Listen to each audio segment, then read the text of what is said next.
Hey guys, tonight I am doing a quick thing in Photoshop here. I took two ring shots. One has this diamond in focus, and the other, this diamond is out of focus, but the ring on this side is in focus, and this is a mistake. So I would like to make a composite where I'm going to take this portion of this ring that's in focus and paste it on to this photo so that I actually get a perfect ring shot for this couple. So the easiest thing that you can do is open up the file that you want to copy from.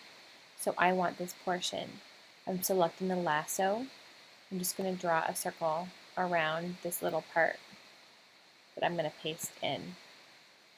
I'm going to press Command C for copy, and then I'm going to go to my new file, and I'm going to press Command V for paste. It's just like you're doing a text. The copy and paste keys are the same. So now you can see that this is a new layer that's been placed above my background layer. I can, if this layer is selected, I can turn it on or off. This is just showing a little bit about what layers are like to work with. So let's take this. This is just my basic little arrow so that I can move this all around. So when I want to see where to put this new little piece, I'm going to change the opacity of this layer. So make sure that this top layer is selected. I'm going to change the opacity down. Okay, look. So it's not perfectly opaque, and that way I can see kind of where the other ring is to line it up.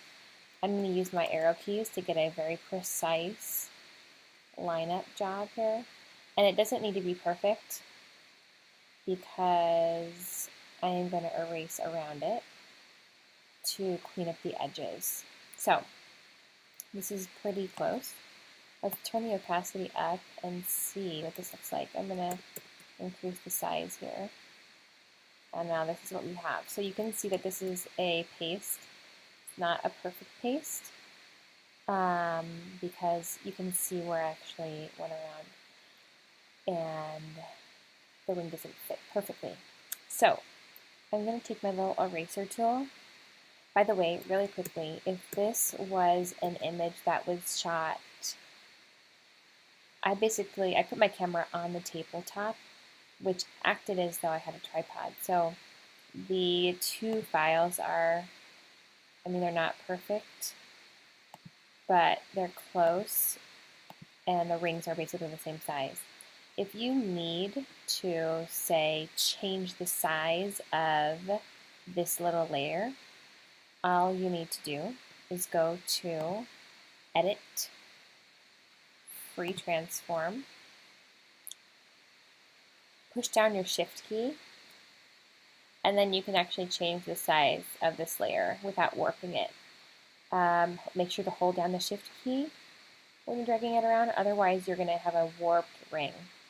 So say that one image of the rings was showing the rings a little bit larger than the other, I could size this to how I need to do it. Okay, but anyway, I'm going to don't apply the transformation because it was really perfect. So let's zoom on in here really quick and I'll show you how to clean it up. I'm going to press the eraser button. I'm still on this top layer of this top little ring. And I'm going to make sure that my brush is set to 0 hardness so that it's fluffy, and that my size is, I don't want it to be too huge or else I won't be accurate. But opacity, I'm going to change it to about 30-ish. That way when I go around and erase, it's a super soft eraser. I'm actually going to change the opacity a little bit more, like 70%. Okay, so wherever I have a jagged line of this new paste, I'm going to erase. So look, this did not match up perfectly. That's okay. So I'm going to erase this completely. I'm going to erase all this down here. This is my line. for the new ring. Let's paste it on. And there we go. I'm gonna, sometimes it's nice, so this is not perfect, but nobody's ever gonna know that. So let's look and see. Yeah, nobody's gonna know. If there are some little spots in here that when you toggle on and off, you see, then go ahead and clean those up. Anyway, we're going to split hairs here if we go too much. But now I have a perfect ring shot because I did not shoot this perfectly. But this is the money shot. Okay, so I'm going to file. Oh, remember what we do, just a little quick review, convert to profile, sRGB, and then I'm going to file, save as. And now this is a new Photoshop document, but you can see that it's in sRGB, so that if I do put it on the web, the colors are going to be the same. Save. And here's my new file, and I can easily put that. I can basically toss this away, so I don't need it anymore. Doing save. Alright, that's it.